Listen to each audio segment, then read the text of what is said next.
Hey everybody, it's time for another conceptual music playlist. This one is about sick-ass beat changes. One of my favorite things, one of my favorite staples of hip-hop music is the beat change. When a song goes from being one type of song to being another type of song based on some kind of transition in the sound of the beat over the course of the track. The 16 songs that I have on my Epic Beat Changes playlist have a lot of different approaches to how they handle a beat change and what the intentions are with the beat change. First, you've got the style of taking a song that already is a hard banger of a track and then having it jump into overdrive after the beat changes. This is where we have tracks like Oh My Darling Don't Cry by Run the Jewels, which does this very late into the song after like completely exhausting the original beat, like a full song length of the original beat. It then just all of a sudden kicks into this whole different sound for the rest of the track that really just like knocks the fucking trunk off the car. Or some that happen right in the middle of the song, such as the amazing beat change up on DNA by Kendrick Lamar. Whereas the one from Oh My Darling just like suddenly happens out of nowhere. The one in DNA has this great breakdown leading into it where the first beat like cuts out and then there's this sort of dark, mysterious sound as we play a news clip in the background, and there's like a countdown before this insanely heavy beat kicks in, which is the best beat on the fucking album. It's a legendary moment in music. Unfortunately, in this playlist, I have the music video for DNA because the just audio only is not online anywhere, and the music video completely ruins the beat change because it inserts video clips in the middle of it. So seek out this song elsewhere if you really want to hear the beat change. We've got some tracks where the beat change is earlier on or more subtle, something like Radiation by Lil Ugly Mane, which I have in here, which sort of changes, not like massively in tone between the two different beats, but there's more of like an intro section before getting into the meat of the song. I could say something similar about Snow Beach by Rat King, though the change is a little bit more radical.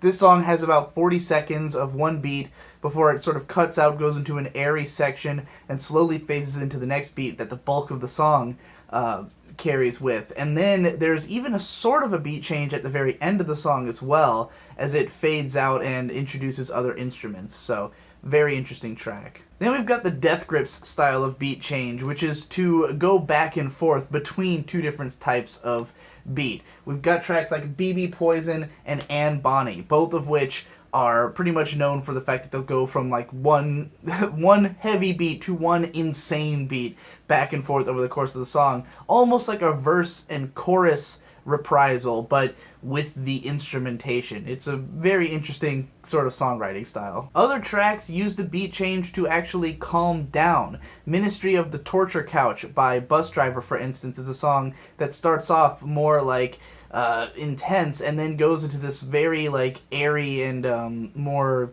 laid back section towards the end, which I think is a much better beat. So it's again just a really interesting beat change. Swimming Pools Drank by Kendrick Lamar has a beat change that occurs kind of after the song's over. After the part of the song that's in the single, there's a beat change where the rapping actually picks up and becomes a little bit more intense, even though it's sort of a weird, watery, distant kind of beat. Some of these tracks have more of a hard cut where they just kind of become a completely different song, such as the Kendrick Lamar songs Mad City and You, which both sort of cut in the middle and then go in a very different direction. Like, totally different beat, totally different style of sound, but continuing the sort of narrative that was begun in the first half of the track. The song Dark and Violent by Denzel Curry uses the beat switch as sort of a scene change, where the first half of the song is like describing a character's life and like what that person's all about, and then the second half goes into this really heavy fucking beat that's used for a crime scene that's going on with the character established in the first part of the song. And perhaps one of the most interesting examples of a beat change is the song Tonight by Clipping, where it kind of has just a section with another beat in the middle of a longer track. Clipping's song is sort of a parody almost of a club dance song, one where it's got like the lyricism and melody of a dance song but without the actual like beat or any of the like energy that the song would have. It presents a very seedy, dark look on the idea of the club song. and then there's sort of a breakdown section where it changes the beat massively and becomes much more energetic and raw before going back into the previous beat and finishing up the song with the original chorus. So it's very rare that we see these beat changes like just kind of dip into a new beat and then come back to the original. So yeah, that's also a really interesting usage. All of them are pretty different. That's a good summary of what's in here. Check them all out. These are a lot of my favorite rap songs are in this playlist just because I love beat changes so much. So by all means, give this thing a go.